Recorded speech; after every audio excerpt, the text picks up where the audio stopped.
There are obviously millions of beautiful things to see in Elite Dangerous, but very few of those sights can top this one. Having a look at the planet Earth in your ship, slowly rotating around, sun rising over the top. I mean, wow.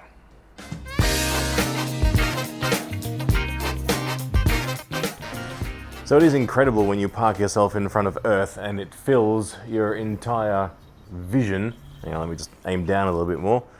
There we are. That's a little bit nauseating, but you can see, well, you can't even see the entire Earth.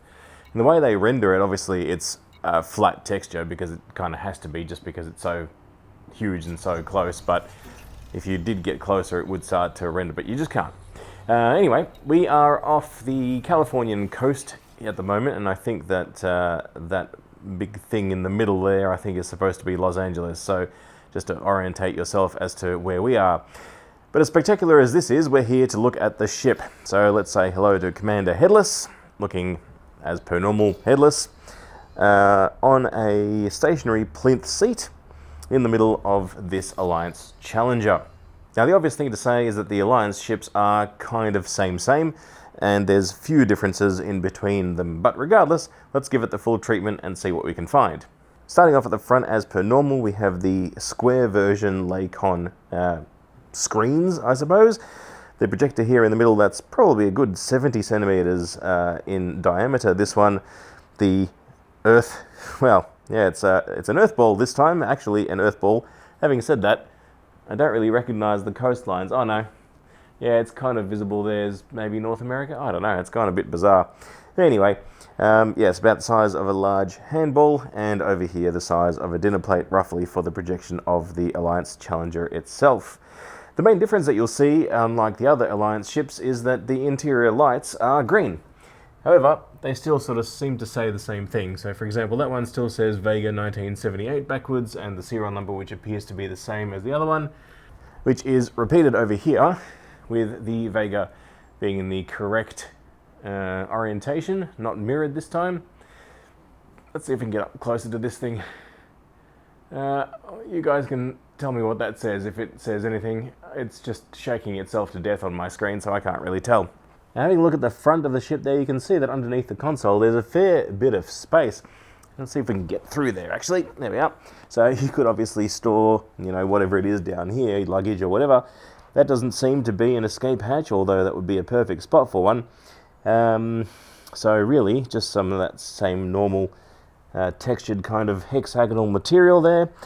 And same with this, just green lights. And the panels along the side here obviously are tailored for the Challenger, so it is actually a top-down picture of the Challenger with bizarre rockets at the back and wings at the front configuration, and the rest of that is way too low resolution to actually be able to read any of it, and some of that in fact looks like it's backwards and it's all jittery and nauseating. Just above that we have a canister of obviously compressed gas leading into, can't really tell, and some yellow wires that are coming along looking nice and ghetto. So again, one of the things I love about these ships is when they look like they've been lived in and patched up by the commander themselves, which this one does as well. The panel on the other side seems to indicate a readout of an engine perhaps, and perhaps a fusion core or something, I don't know. Anyway, that's what it seems to be. It's, again, designed to be viewed from this distance, not closer up, which is why there's no further texture. More compressed gas and yellow wires, and then obviously we see the major difference in the back with the single Copilot seat. And then sitting in said Copilot seat, we actually have a really cool view, because the cockpit, or the canopy I suppose, is so wide and large. Even though the command has a nice view from down there, we actually have a pretty spectacular view from up here as well. And from here I'd say the front of the ship is a good probably 3.5 meters away, and so it actually looks almost better from here than it does from the commander seat. Even though you've got a bit of a blocked off view, it actually gives you more of a sense of being present inside the ship than you do get from down there. Yeah, interesting. Now here we have another view of the seat itself, which again, not particularly padded, seemingly not very comfortable, and again, probably fine for 0G, but when you landed, oh boy, there's no lumbar support, and that would get very uncomfortable very quickly indeed. The rest of the seat is a fairly normal generic seat and nothing else to really write home about. It's also on an immovable plinth. The Copilot has their own console, which is probably 1.5 meters in width and probably 50 to 60 centimeters in height, and it's a carbon copy of the center aspect of the commander's module that you can see down there. Obviously nothing projected because there is no one in this seat. Now ordinarily it's a bit of a struggle to get into the rear of these cockpits and then eventually go through the door, but not this time, because this camera puts you directly into the exact spot where you want to be, which is at the ship cockpit rear. And in fact, I'm pretty much standing on the floor as well. I'm probably floating 4 or 5 inches off the floor, but there we have it. So if we were to head towards the rear of the cockpit, we could literally walk this area out. So I'm currently standing, well, just on the black, right at the corner here, let's call it, right at the corner of this wall. And if I was to grab that handle, I'd be holding just there. So you can have a rough idea of where I am in terms of space and where I'd be holding that yellow handle. Now, my room is actually pretty much this exact size, so we could walk in here and then have a look at the walls here. If we were to do some work on these panels and things, we certainly could. And then obviously we could walk around the corner and head down these stairs. Now, as you have seen probably previously, if you've seen the other Alliance video, this is unfortunately a blank corridor. At least it shows you how far it goes back, and that there definitely would be a door at the back there leading into the rest of the ship itself. But all we're treated to down here is a blank texture, and obviously a bit of a see-through here into the rear, which we'll get into in just a second. But if nothing else, this gives us a unique opportunity to get right into the back here and stand pretty much on the floor. There we go. Pretty much on the floor as to where we would be in the rear, and gives us this cool view out of what it would actually look like if you were walking up the stairs and into the cockpit area, which certainly from here looks gigantic. We're probably a good 6 to 7 meters away from the front console there where the commander is sitting. And if I try and simulate walking up the stairs, I guess it would look something like that. Okay, that wasn't super clean, but you get the idea. And then obviously we find ourselves at the rear doors, which are really huge. They're probably a good 2.5 meters across and about 3 meters high. So yeah, really nice, decent sized doors. I'm not sure what the handles are supposed to be doing here though, because are you manually operating these doors? Are you hang on for dear life? They look like they slide that way, so presumably there'd be a button. Anyway, through we go, and we find ourselves right above the cargo bay, which is now directly below us, tracking. And then we can see some of the hard points poking out down there. But really nice view of the cargo bay from here, which is directly below us. And obviously we've seen inside the cargo bay on other videos. But it gives you the impression that the stairs heading down either side come to what would be a room just above the cargo deck. Presumably crew quarters, let's call it, and then you would probably head down another set of stairs at the rear there, and then be able to access the cargo bay through the back. Come on, spacelegs, we want to see this already. Directly above us, we have one of the hard points sitting right above our heads. It doesn't clip into... Oh, yes, it does.